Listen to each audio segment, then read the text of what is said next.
அன்பார்ந்த நேயர்களே, யார் இவர் நிகழ்ச்சிக்கு உங்களை வரவேற்பதில் மிக்க மகிழ்ச்சி அடைகிறேன். இன்று என்ன கிடைக்கும் என்று தற்கால வாழ்வை குறித்து மட்டுமே சிந்தித்து தீர்மானங்கள் எடுக்கும் ஒரு நிலை எங்கும் காணப்படுகின்றது. தற்கால வாழ்க்கையை மட்டுமே கணக்கில் கொள்வது நமது எதிர்கால வாழ்வை பாதிக்கலாம் என்பதை அநேக நேரங்களிலே நாம் புரிந்து கொள்வதில்லை. பரிசுத்த வேதாகமத்தில் தற்கால நன்மைகளை மட்டுமே மனதில் கொண்டு தீர்மானம் எடுத்த மனிதன் தன் வாழ்வை இழந்து போனதையும், நாமும் இந்த உலக வாழ்வை மட்டுமே மனதில் கொள்ளாமல் தீர்மானம் எடுக்க வேண்டும் என்பதையும் பரிசுத்த வேதாகமத்திலிருந்து நமக்கு விளக்குகிறார் திரு ராஜபாலன் அவர்கள். இந்த நிகழ்ச்சி மூலமாக உங்களை சந்திப்பதை குறித்து பெரும் மகிழ்ச்சி அடைகிறோம். ஏறக்குறைய 10 அல்லது 15 ஆண்டுகளுக்கு முன்பாக ஒரு கல்லூரி விடுதிக்கு நான் சென்றிருந்தேன். அங்கே போகும்போது அங்கே இருக்க ஸ்டூடெண்ட்ஸை பார்த்து அவர்களிடத்துல இயேசு கிறிஸ்துவுடைய அன்பை பற்றி பகிர்ந்து கொண்டேன். அப்போ அங்கே இருக்கக்கூடிய ஒரு ஸ்டூடெண்ட் இவ்விதமாக கேள்வி கேட்டான். என்ன கேள்வினா, அண்ணே, இன்றைக்கு உள்ள வாழ்க்கையை குறித்து யோசிக்காதபடிக்கு என்றைக்கோ வரப்போகிற பரலோகம், நரகம் அல்லது வாழ்க்கையின் எதிர்காலத்தை குறித்து ஏன் யோசிக்கலாம் சொல்லி நல்ல ஒரு அறிவுபூர்வமான கேள்வி கேட்டான். ஒருவேளை இந்த நிகழ்ச்சியை பார்த்து கொண்டிருக்கிற அநேகருக்கு இதே கேள்வி இருக்கலாம். ஏன் இன்றைக்கு உள்ள வாழ்க்கையை யோசிக்காதபடிக்கு எதிர்காலத்தை நான் யோசிக்க வேண்டும்? எது புத்திசாலித்தனம்? இன்றைக்கு உள்ள வாழ்க்கையை யோசித்து இதற்காக வாழுவது புத்திசாலித்தனமா, அல்லது எதிர்காலத்துல என்றைக்கோ ஒரு நாள் வரப்போகக்கூடிய வாழ்க்கைக்காக இன்றைக்கு தீர்மானம் எடுப்பது சரியான்னு சொல்லி யோசிக்கலாம். இன்றைக்கு வேத புத்தகத்திலிருந்து ஒரு கதாபாத்திரத்தை குறித்து உங்களோடு பேச வேண்டும் என்று விரும்புகிறேன். ஆதியாகமம் சொல்லி வேதாகமத்துல துவக்க நூல் ஒன்று உண்டு. அங்கே அந்த ஆதியாகமம் 12வது அதிகாரத்துல ஆபிரகாம் என்ற ஒரு மனிதனுடைய வாழ்க்கையை குறித்து அறிமுகம் ஆரம்பிக்கிறது. இந்த ஆபிரகாம் இயேசு கிறிஸ்துவை அல்லது தேவனை அறியாத வேறொரு பின்னணியத்தை சேர்ந்த ஒரு மனிதர்.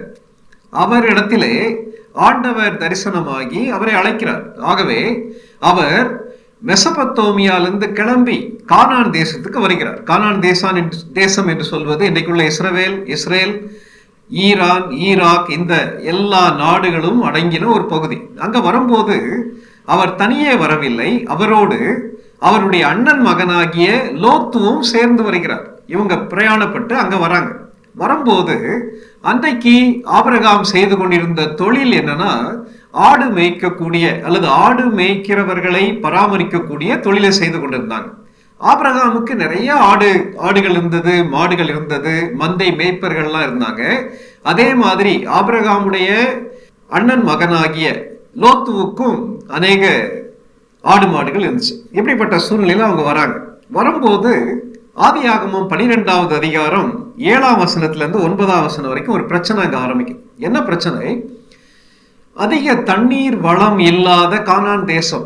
அந்த இடத்துல ஆபிரகாமுடைய மந்தைகளும் இருக்கிறது, லோத்துடைய மந்தைகளும் இருக்கிறது. அப்படி இருக்கும்போது இந்த 2 மேய்ப்பர்களுக்கு இடையே வாக்குவாதம் உண்டாயிட்டு. நான் வாசிக்கிறேன்.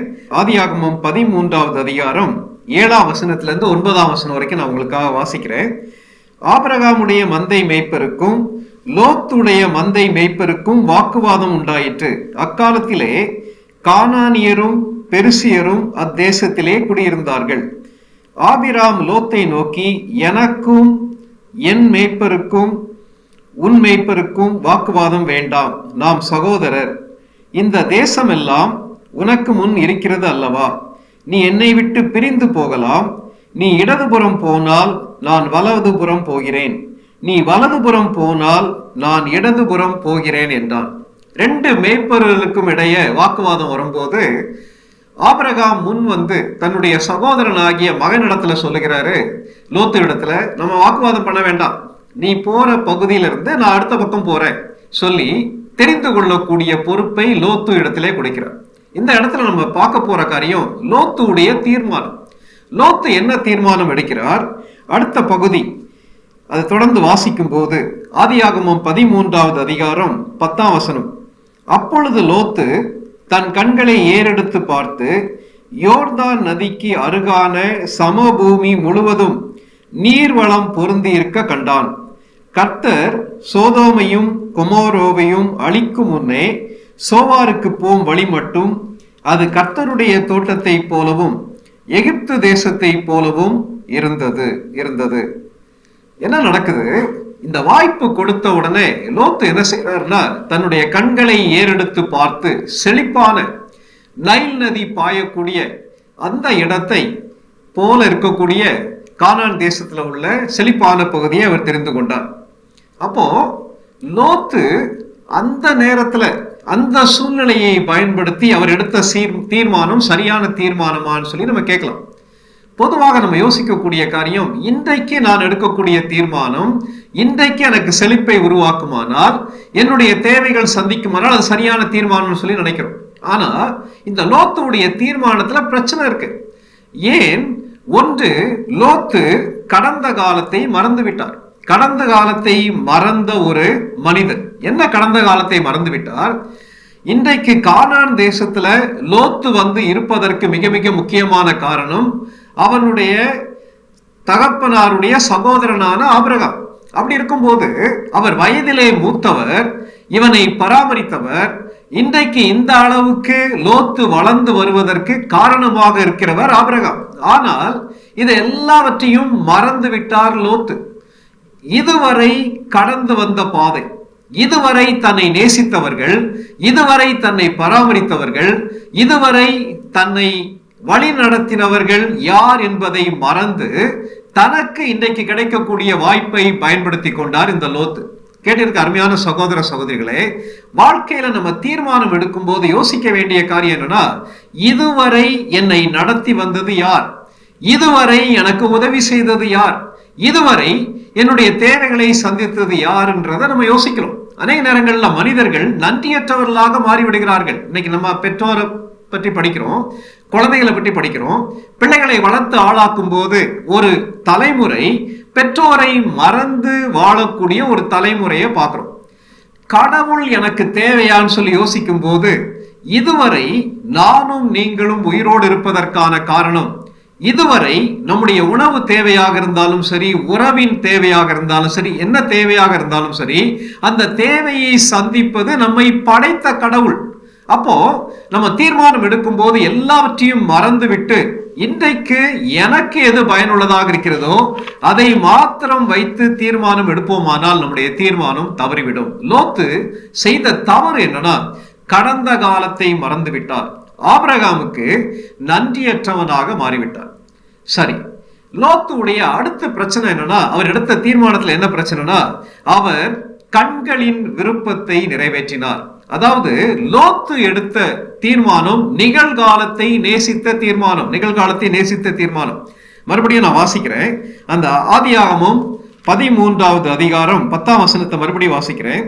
அப்பொழுது லோத்து தன் கண்களை ஏறெடுத்து பார்த்து யோர்தான் நதிக்கு அருகான சமபூமி முழுவதும் நீர்வளம் பொருந்தியதாக இருக்க கண்டான்.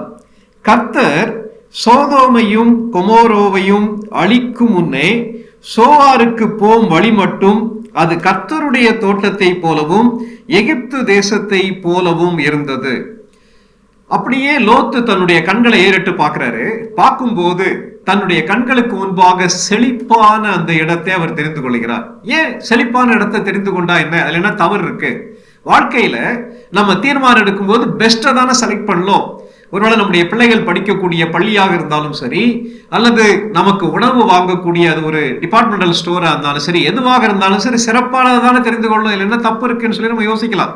ஆனால் தொடர்ந்து படித்து பார்க்கும் போது லோத்துடைய தெரிந்து கொள்ளுதலிலே பிரச்சனை இருந்தது. நிகழ்காலத்துல அவர் தெரிந்து கொண்டது எதன் அடிப்படையில் தெரிந்து கொண்டார்? தன்னுடைய கண்களின் பார்வைக்கு எது நலமாக இருக்கிறதோ, எது தன்னுடைய குடும்பத்துக்கு செழிப்பை கொடுக்குமோ அதை அவர் தெரிந்து கொள்கிறார். வேதாகமும் சோதோம் கொமோரோவை பற்றி இவ்விதமாக அறிமுகம் கொடுக்கிறது. 13வது அதிகாரம் 13ஆம் வசனத்தை வாசிக்கிறேன். சோதோமின் ஜனங்கள் பொல்லாதவர்களும் கர்த்தருக்கு முன்பாக மகா பாவிகளுமாய் இருந்தார்கள்.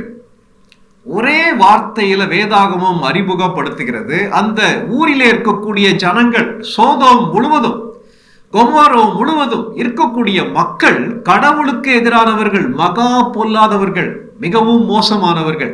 அப்போ சோதோம் கொமோரோ லோத்து போன்ற ஒரு மனிதனுக்கு லோத்து போன்ற ஒரு மனிதனுடைய குடும்பத்தாருக்கு வாழ்வதற்கு ஏற்காத ஒரு இடம்.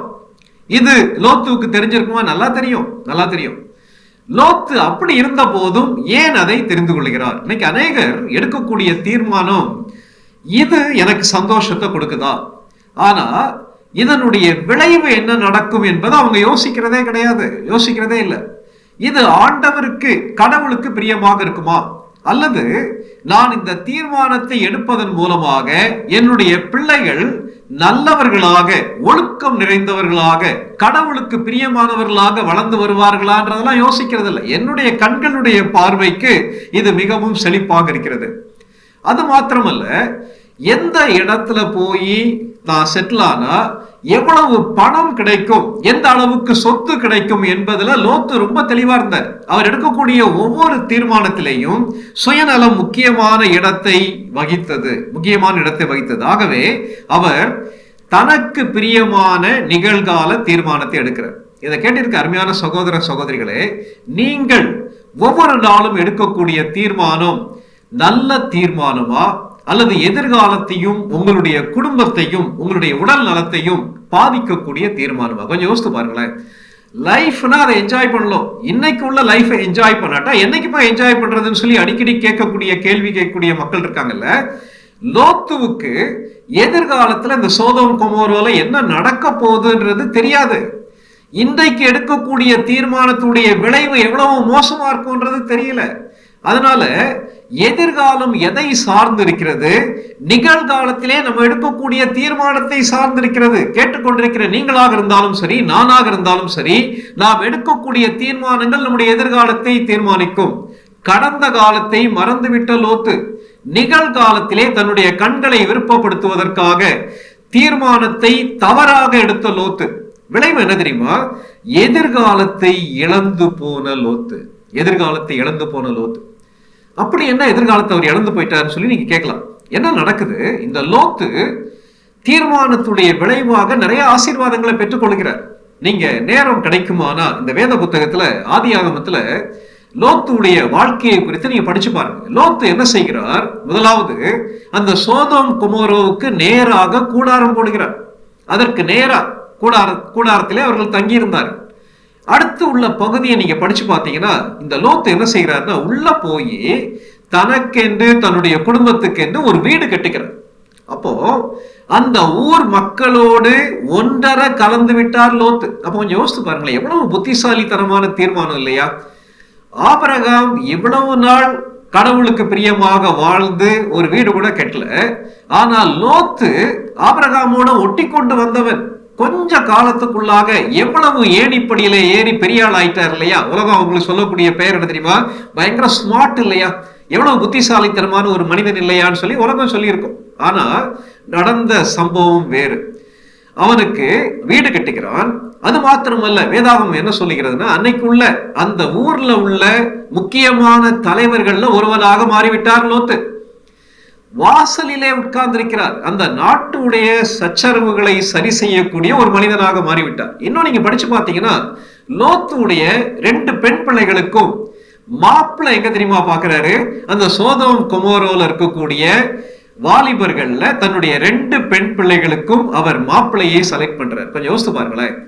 ஊருக்கு நேராக கூடாரம் போட்டு ஊருக்குள்ள போய் வீடு கட்டி அந்த ஊர்ல பெரிய ஆளா மாறி, அது மாத்திரம் இல்ல, அந்த ஊர்லயே சம்பந்தம் கலக்கக்கூடிய அளவுக்கு தன்னுடைய பையன்களை இவருடைய மகள்களுக்கு மாப்பிள்ளையாக கொடுக்கக்கூடிய அளவுக்கு வாழ்க்கையில முன்னேறிவிட்டார். எவ்வளவு பெரிய சாதனைன்னு சொல்லி நம்ம யோசிக்கிறோம் இல்லையா?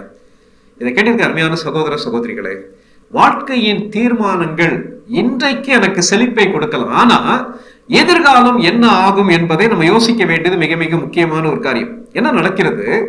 ஆதியாகமம் 19வது அதிகாரம் 4ஆம் வசனத்திலிருந்து 8ஆம் வசனம் வரைக்கும் நான் வாசிக்கிறேன். அவர்கள் படுக்கும் முன்னே சோதோம் பட்டணத்து மனிதராகிய வாலிபர் முதல் கிழவர் மட்டும் உள்ள ஜனங்கள் அனைவரும் நானா திசைகளிலும் இருந்து வந்து வீட்டை சூழ்ந்து கொண்டு லோத்தை கூப்பிட்டு, இந்த ராத்திரி உன்னிடத்தில் வந்த மனுஷர் எங்கே? நாங்கள் அவர்களை அறியும்படிக்கு அவர்களை எங்களிடத்தில் கொண்டு வா என்றார்கள். என்ன நடக்குது? இந்த லோத்துடைய ஊருக்கு, சோதோம் கொமோரோவுக்கு 2 நபர்கள் வராங்க. கர்த்தருடைய தூதர்கள் அதுல கொடுத்திருக்கு. வரும்போது அவர்கள் வெளியே தங்க வேண்டாம், தன்னுடைய வீட்டுல தங்க வேண்டும் என்று லோத்து அவர்களை வரவேற்கிறார். நல்ல ஒரு விருந்தோம்பல் காட்டக்கூடிய ஒரு மனிதர். அவர்கள் வந்து அந்த வீட்டுல தங்கி சாப்பிடலாம்னு சொல்லி இருக்கும்போது என்ன நடக்குது, அந்த ஊர்ல இருக்கக்கூடிய வாலிபர் முதல் கிழவர் வரை, அதாவது எல்லா ஆண்களும் அந்த வீட்டை சூழ்ந்து கொள்கிறார்கள். எதற்காக சூழ்ந்து கொள்கிறார்கள் நீங்க பாத்தீங்கன்னா, அவர்கள் ஹோமோசெக்சுவல்ஸ், ஆண் புணர்ச்சிக்காரர்கள், ஆணுக்கும் ஆணுக்கும் உள்ள பாலிய தாறுமாறுகளை பின்பற்றக்கூடிய மக்கள். இவங்க வீட்டுக்கு வந்த விருந்தினர்களை தங்களுடைய ஆசைகளுக்கு, இச்சைகளுக்கு பயன்படுத்துவதற்காக அந்த வீட்டை சூழ்ந்து கொள்கிறார்கள். கொஞ்சம் யோசித்து பாருங்களேன். மீடியாலாம் டெவலப் ஆகாத அந்த காலத்திலேயே மனிதனுடைய எண்ணங்கள் எவ்வளவு கேவலமா இருக்கு இல்லையா? அப்போ லோத்து அந்த இடத்துல போய் மாட்டிக்கிட்டார். வீடு கட்டினது உண்மைதான், ஆனா அந்த இடத்துல இருக்கக்கூடிய லோத்துக்கு பாதுகாப்பு இல்லை. அவர்கள் லோத்துடைய குடும்பத்தை அட்டாக் பண்ணலாம்னு சொல்லி யோசிக்கிறாங்க. உடனே இதை பார்த்த உடனே லோத்து என்ன தெரியுமா செய்கிறார்? அடுத்து லோத்துடைய நிலைமையை நீங்க பாத்தீங்கன்னா 8ஆம் வசனம் நான் வாசிக்கிறேன், 19:8. இதோ புருஷரை அறியாத 2 குமாரத்திகள் எனக்கு உண்டு, இவர்களை உங்களிடத்திற்கு வெளியே கொண்டு வருகிறேன், அவர்களுக்கு உங்கள் இஷ்டப்படி செய்யுங்கள். இந்த புருஷர் என் கூரையின் நிழலிலே வந்தபடியால் இவர்களுக்கு மாத்திரம் ஒன்றும் செய்ய வேண்டாம் என்றான். என்ன நடக்குது? லோத்து அந்த வீட்டுக்கு வந்த விருந்தினரை பாதுகாப்பதற்காக தன்னுடைய மகள்களை பலி கொடுப்பதற்கும் துணிந்து விட்டார். எப்படி லோத்துவால இப்படிப்பட்ட நிலைமைக்கு போக முடிஞ்சு? என்றைக்கோ எடுத்த தீர்மானம் தவறான இடத்துல அவர் செட்டில் ஆனதால அவ்வளவு பெரிய விளைவை ஏற்படுத்துச்சு. விளைவு என்ன தெரியுமா? அந்த பகுதியில 19வது அதிகாரம் 13ஆம் வசனத்துல அந்த தூதர்கள் சொல்லுகிறார்கள், நாங்கள் சோதோம் கொமோரோவை அழிக்க போகிறோம். எந்த இடத்துல செட்டில் ஆகலாம், எந்த இடத்துல வாழலாம்னு சொல்லி லோத்து யோசித்தாரோ அந்த இடம் அழிவுக்கு நேராக வழி நடத்துகிறது. கொஞ்சம் யோசித்து பார்க்கலாம். இந்த உலகத்துக்காக வாழலாமா? உலகத்துக்காக வாழ்றது தவறில்லை. உலகத்திலே உள்ள நல்ல சந்தோஷமான காரியங்களை அனுபவிப்பது தவறில்லை. ஆனால் வேதம் கற்றுக் கொடுக்கக்கூடிய காரியம் என்ன தெரியுமா? இந்த முழு உலகமும் அக்கினிக்கு இரையாக வைக்கப்பட்டிருக்கிறதுன்னு சொல்லி 2 பேதுரு 3வது அதிகாரம் 7ஆம் வசனத்துல வாசிக்கிறோம். நாம் பார்க்கக்கூடிய எந்த காரியங்களும் நிரந்தரமானது கிடையாது. ஒரு நாள் கடவுள் இந்த பூமியை அழிக்கப் போகிறார் என்று பார்க்கிறோம். உடனே லோத்து அங்கிருந்து வேகமா கிளம்பலான்னு சொல்லி தன்னுடைய மகள் இடத்துல சொன்னா அவங்களுக்கு விருப்பம் இல்லை, மனைவிக்கு விருப்பம் இல்லை. போய் மருமக்கள் மாற்ற சொல்றாரு, இந்த நாட்டை அழிக்க போகிறார் கடவுள்னா அவங்களுக்கு ஏற்றுக்கொள்ள முடியல. ஆண்டவரா அவரை கட்டாயப்படுத்தி கையை பிடித்து வெளியே கொண்டு விடக்கூடிய சூழ்நிலைக்கு லோத்து தள்ளப்பட்டார். வானத்திலிருந்து அக்னியும் கந்தகமும் சோதோம் கொமோரோ மேல வருகிறது. விளைவு என்ன தெரியுமா? முழு தேசமும் அழிக்கப்படுகிறது. லோத்துடைய லைஃப் நீங்க பாத்தீங்கன்னா, லோத்து தன்னுடைய வீட்டை இழந்தார், தன்னுடைய பிள்ளைகளை இழந்தார், தன்னுடைய மனைவியை இழந்தார், தன்னுடைய வாழ்க்கையே இழந்து விட்டார். அப்போ எதிர்காலத்தை இழந்த ஒரு மனிதர். இதை இழந்ததற்கு முக்கியமான காரணம் என்னன்னு சொல்லி பாத்தீங்கன்னா, அன்றைக்கு உள்ள தீர்மானத்தை மட்டும் அவர் யோசித்தாரே தவிர எதிர்காலத்தை குறித்து யோசிக்கவில்லை. கேட்டிருக்க அருமையான சகோதர சகோதரிகளே, இயேசு கிறிஸ்து யார்? நம்முடைய பாவத்தை மன்னித்து நம்முடைய வாழ்க்கையை மாற்றி இந்த உலகத்திலேயும் புனிதர்களாக எதிர்காலத்தில் அவரோடு வாழக்கூடிய சிலாக்கியத்தை கொடுக்கக்கூடிய ஒரு கடவுள். அப்போ அவர் உங்களிடத்துல பேசும்போது, அவர் உங்களுடைய உள்ளத்தை கேட்கும் போது, அவர் உங்களுடைய வாழ்க்கையை மாற்றி அமைக்க விருப்பப்படும் போது, நீங்கள் ஏன் இன்றைக்கு சரியான தீர்மானத்தை எடுக்கக்கூடாது? இன்றைக்கு நீங்கள் எடுக்கக்கூடிய தீர்மானம் உங்களுடைய எதிர்காலத்தையும், எதிர்காலத்திலே உங்களுடைய குடும்பத்தையும், உங்களுடைய நித்தியத்தையும் தீர்மானிக்கும். ஆகவே இப்படிப்பட்ட ஒரு நல்ல தீர்மானங்களை எடுக்கும்படி நான் உங்களை வாழ்த்துகிறேன். ஒருவேளை அப்படி தீர்மானத்தை எடுக்க விரும்புனீங்கன்னா நீங்கள் இயேசு கிறிஸ்துவினிடத்திலே வேண்டிக் கொள்ளுங்கள். அவர் அப்படிப்பட்ட ஒரு நல்ல வாழ்க்கையை உங்களுக்கு கொடுப்பார். நீங்கள் இயேசுவின் அன்பையும் பாவ மன்னிப்பையும் நித்திய ஜீவனையும் பெற்றுக்கொள்ள வேண்டுமானால் அவரே உங்கள் பாவத்திற்காக தேவன் அருளிய பலி என உணர்ந்து விசுவாசத்துடன் அவரை உங்கள் வாழ்க்கையில் ஏற்றுக்கொள்ளுங்கள். இது உங்கள் இருதயத்தின் வாஞ்சியை வெளிப்படுத்துமானால் இந்த விசுவாச ஜெபத்தை இப்பொழுதே ஜெபியுங்கள். அப்பொழுது அவர் உங்கள் வாழ்க்கையில் வருவார். இது ஒரு ஜெபத்தின் மாதிரி. முதலில் நான் சொல்கிறேன். ஆண்டவராகிய இயேசுவே, நீர் எனக்கு தேவை. என் பாவத்திற்காக நீ சிலுவையில் மரித்ததுக்கு நன்றி. என் வாழ்க்கையின் கதவை நான் திறந்து உம்மை என் இரட்சகராகவும் ஆண்டவராகவும் ஏற்றுக்கொள்கிறேன். என் வாழ்க்கையை நீர் ஆட்கொண்டு நான் எப்படிப்பட்டவனாக இருக்க நீர் விரும்புகிறீரோ அப்படியாக என்னை மாற்றும். ஆமேன். இந்த ஜெபம் உங்கள் உள்ளத்தின் விருப்பத்தை வெளிப்படுத்துமானால் இப்பொழுதே நீங்கள் இருக்கும் இடத்தில் இந்த ஜெபத்தை ஜெபியுங்கள். நான் இந்த ஜெபத்தை ஒவ்வொரு வாக்கியமாக சொல்லும்போது நீங்களும் அமைதியாக சொல்லுங்கள். ஆண்டவராகிய இயேசுவே, நீர் எனக்கு தேவை. என் பாவத்திற்காக நீ சிலுவையில் மரித்ததுக்கு நன்றி. என் வாழ்க்கையின் கதவை நான் திறந்து உம்மை என் இரட்சகராகவும் ஆண்டவராகவும் ஏற்றுக்கொள்கிறேன். என் வாழ்க்கையை நீர் ஆட்கொண்டு நான் எப்படிப்பட்டவனாக இருக்க நீர் விரும்புகிறீரோ அப்படியாக என்னை மாற்றும். ஆமேன். இப்பொழுது நீங்கள் இந்த விசுவாச ஜெபத்தை ஜெபித்துள்ளீர்கள். இயேசு கிறிஸ்துவை உங்கள் வாழ்க்கையில் வரும்படி அழைத்திருக்கிறீர்கள். அவரை வேண்டிக் கொள்ளும்போது அவர் வருவதாக வாக்களித்துள்ளதால் அவர் வாக்களித்தபடியே வந்துள்ளார் என்பதை நிச்சயமாய் அறிந்து கொள்ளுங்கள்.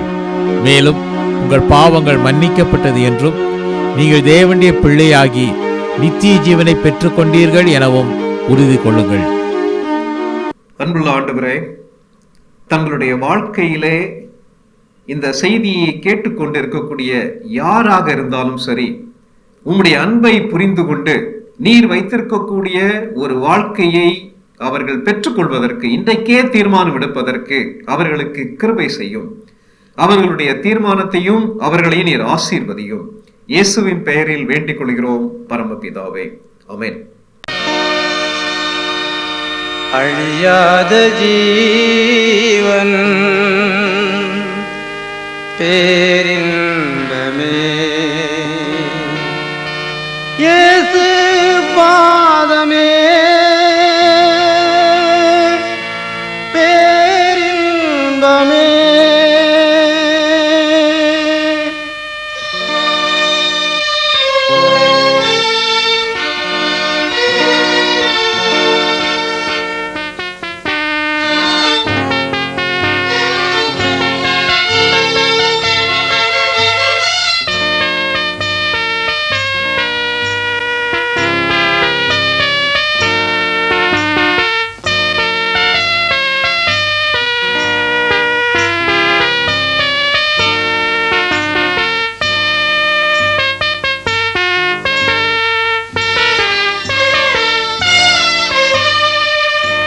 அழியாத ஜீவன் பேரின்பமே அழியாத ஜீவன் பேரின்பமே இயேசு பாதமே பேரின்பமே அழியாத ஜீவன் பேரின்பமே.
ஜீவன் பேரின்பமே.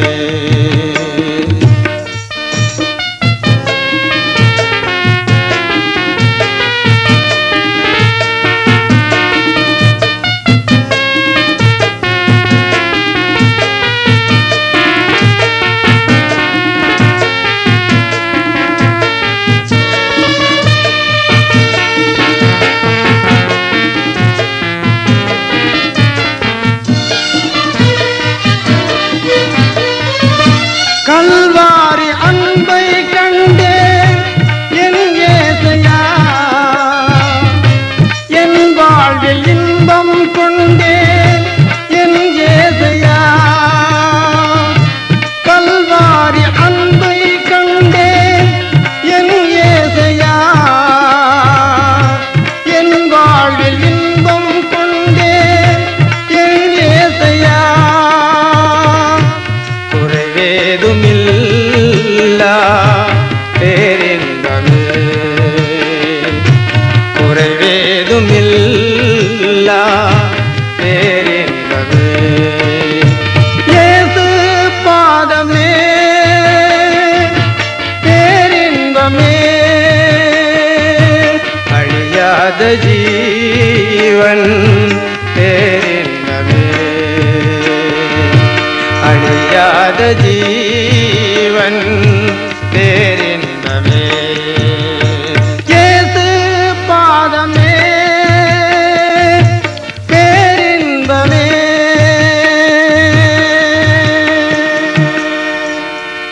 லோத்து சுயநலத்தோடு தற்கால நன்மைகளை மட்டும் கணக்கிட்டு தீர்மானம் எடுத்ததால் தன்னுடைய வாழ்க்கையில் எல்லாவற்றையும் இழந்தான் என்று கேட்டோம். நாம் மரணத்திற்கு பின் தெய்வத்தோடு வாழ தடையாக இருப்பது நம்முடைய பாவம். நம்மை பாவத்தில் இருந்தும் அதன் தண்டனையில் இருந்தும் விடுவிக்கவே தெய்வமாய் இருந்த இயேசு கிறிஸ்து இந்த உலகில் மனிதனாக வந்து நம்முடைய பாவத்தை தன் மீது ஏற்றுக்கொண்டு நமக்கு பதிலாக சிலுவையில் ரத்தம் சிந்தி மரித்தார். மரித்த இயேசு கிறிஸ்து அடக்கம் பண்ணப்பட்டு 3ஆம் நாள் உயிருடன் எழுந்தார். உங்களுடைய தவறுகளை இயேசு கிறிஸ்துவிடம் சொல்லி அவர் உங்களுக்காக மரித்தார் என்று நம்பி அவரை உங்கள் வாழ்க்கையில் ஏற்றுக்கொண்டு உங்கள் வாழ்க்கையை அவருடைய கரத்தில் ஒப்பு கொடுக்கும் போது உங்கள் பாவத்தை மன்னித்து பாவத்தில் இருந்தும் அதன் தண்டனையில் இருந்தும் உங்களை விடுவித்து மரணத்திற்கு பின் தெய்வத்தோடு வாழும் ஸ்லாக்கியத்தை கொடுப்பார். இந்த ஆண்டவராகிய இயேசு கிறிஸ்துவை ஏற்றுக்கொண்டு உங்களுடைய பாவங்கள் மன்னிக்கப்பட்டு தெய்வத்தோடு வாழ விரும்புகிறீர்களா? உங்களுக்கு ஆலோசனை கூறவும் உங்களுக்காக ஜெபிக்கவும் ஆவலா இருக்கிறோம். இந்த நிகழ்ச்சியை குறித்த உங்கள் கருத்துக்களையும் கேள்விகளையும் எங்களுக்கு தெரியப்படுத்துங்கள். எங்கள் முகவரி: ஒளியும் வாழ்வும் இயக்கம், C26, ஜெய்நகர், திருவெரும்பூர், திருச்சிராப்பள்ளி 620013. அலைபேசி எண் 7598137441 மற்றும் 9487007441. Email ID tv@lala.org.in. இவ்வளவு நேரம் இந்நிகழ்ச்சியை கண்டு கழித்தமைக்கு நன்றி. இயேசு கிறிஸ்து தரும் பாவ மன்னிப்பை பெற்றுக்கொள்வதால் கிடைக்கும் சந்தோஷம் உங்கள் உள்ளங்களையும் இல்லங்களையும் நிரப்புவதாக. ஒளியும் வாழ்வும் இயக்கம் சார்பாக உங்களுக்கு எங்கள் வாழ்த்துக்கள். வணக்கம்.